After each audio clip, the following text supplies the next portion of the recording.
Good afternoon and welcome back. I'm Marcus Speed. I'm talking with Dr. Gregory Popcak, founder of CatholicCounsels.com. Together with his bride Lisa, he's the author of more than 20 popular books, host of More to Life, heard each day, 10 a.m. on EWTN. Greg and Lisa are also the founders of the CatholicHOM app. It provides couples and parents with the coaching and resources they need to build strong domestic churches. And we're talking today about marriage as a ministry. Greg, thank you very much for joining us. How are you? I'm doing great, thanks.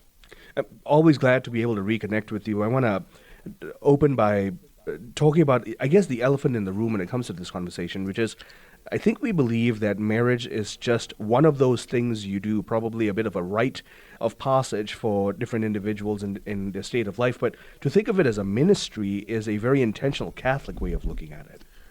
It really is, and I think this is something that we as a church need to do a better job of emphasizing to people, because the whole point of marriage, right, is to be the tip of the spear of the new evangelization, if you will. So this was an insight that St. John Paul had, but every pope since him has affirmed it. The idea that, how do you evangelize a world where words don't matter and truth doesn't exist? Right? Yeah. Well, it can't be what we say. It's not just about the words we say. It's about the love that we live. And so St. John Paul really made the point that by living out the free, total, faithful, fruitful love that we receive from Christ in communion in our marriage and family lives, we're able to witness to love in the world in a way that makes people say, where did Catholics learn to love like that? And I don't mean to suggest that this is all supposed to be for show, that we're supposed to be kind of putting on airs and pretending to be something we're not. I'm saying that by doing the work on our marriages to make them close, to make them joyful, to make them rooted in prayer, to make them really bear witness to that unique vision of love that Christ has. Not our broken human love, but the love that really flows from God's heart, especially the love that Christ gives us in communion. That's how we bring the world to Christ. And it comes from being intentional about taking care of each other and learning how to communicate better and learning how to have that more joyful, intimate, loving relationship that makes people want to learn our secret. What is that secret, or at least what's the source of that secret, Greg? Because, like you've rightly been mentioning, you're touching on things that are supposedly inherent to the Catholic design, to God's design for marriage. The world doesn't have that outside of the Catholic sphere.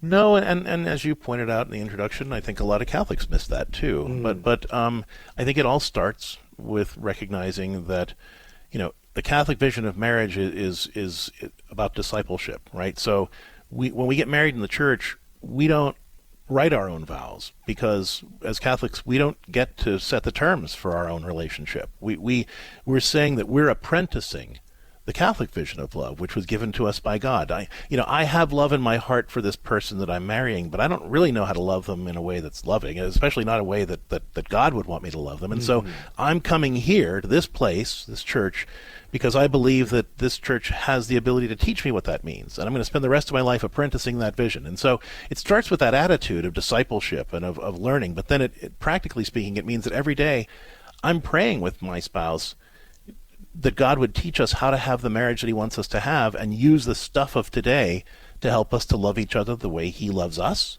to be the husband or the wife that he's calling us to be, to build the relationship that he's asking us to build, to really root the marriage in prayer and then talk from that prayer about what it means to actually use the stuff of today to try to love each other a little better. So, one simple practical question is like, how can I show up for you today? What do we need to do to take care of each other, to really, show you how much God loves you through me today?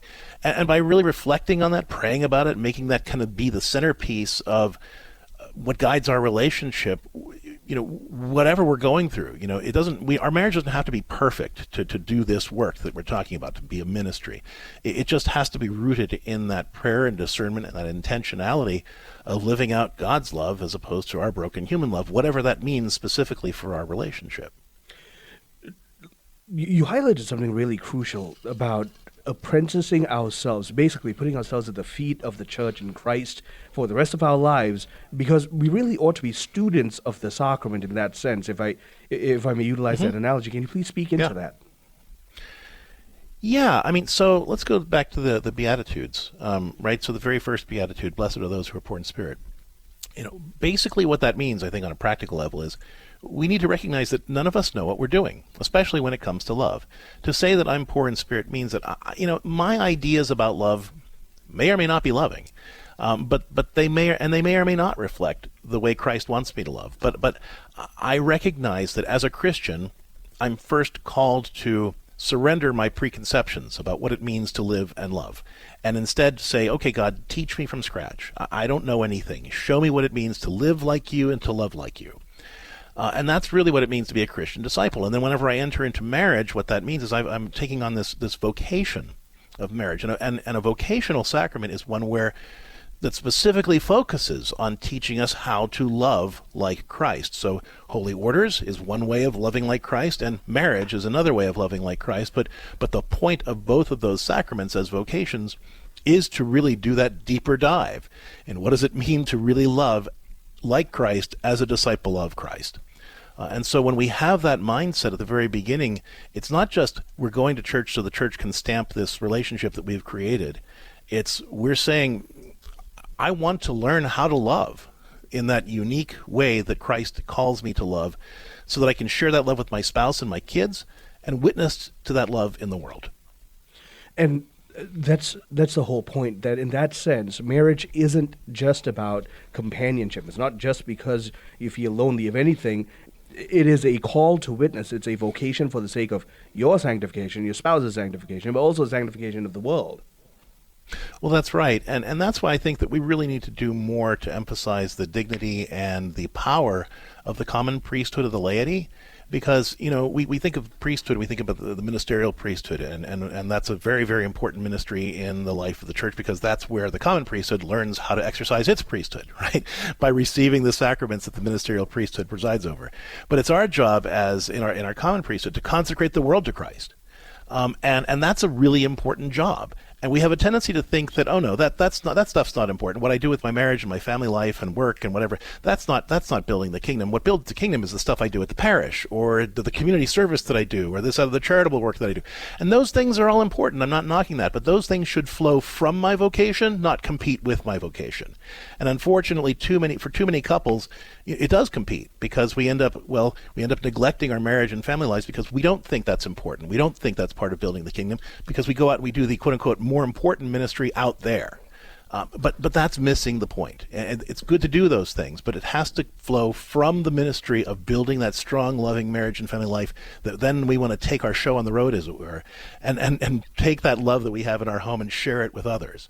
But to do all that other ministry work without doing the marriage and family work first is to kind of be that noisy gong, because it means that we're doing a lot of service without necessarily knowing how to love. Well, we've got about a minute left, Greg. Very quickly then, how can Catholics listening right now start thinking about their marriage as a ministry? Well, I think, listening to the things we were talking about here on the show and beginning to pray together about what God wants them to do with their relationship and how he wants them to create that marriage. But if you want to go deeper, we talk a lot about this in Lisa and my books, For Better Forever, A Catholic Guide to Lifelong Marriage, which they can get at CatholicCounselors.com or wherever books are sold. Thank you so much for all of that, Greg. And I've been talking to Dr. Gregory Popcak, and he and I have been talking about the reality of marriage as a ministry. Greg and his bride are the founders of CatholicCounselors.com, together with Lisa. He's the author of over 20 popular books and the host of More to Life, heard each day at 10 a.m. Eastern on EWTN Radio. Greg and Lisa are also the founders of the CatholicHOM app, and I want to greatly encourage that you look into the CatholicHOM app, the Households on Mission app, CatholicHOM app. Now, the reason why I bring this up is because this is extremely crucial. We have to start thinking of our marriages, as Greg mentioned, as a ministry. That, yes, my bride and I are ministering to each other, but our marriage by itself is a ministry to each other, to the church, and to the world. And so start thinking about our marriages that way, that we may pray that way, and be a marriage on mission, be a household on mission. Stay tuned. I'm Marcus Peter.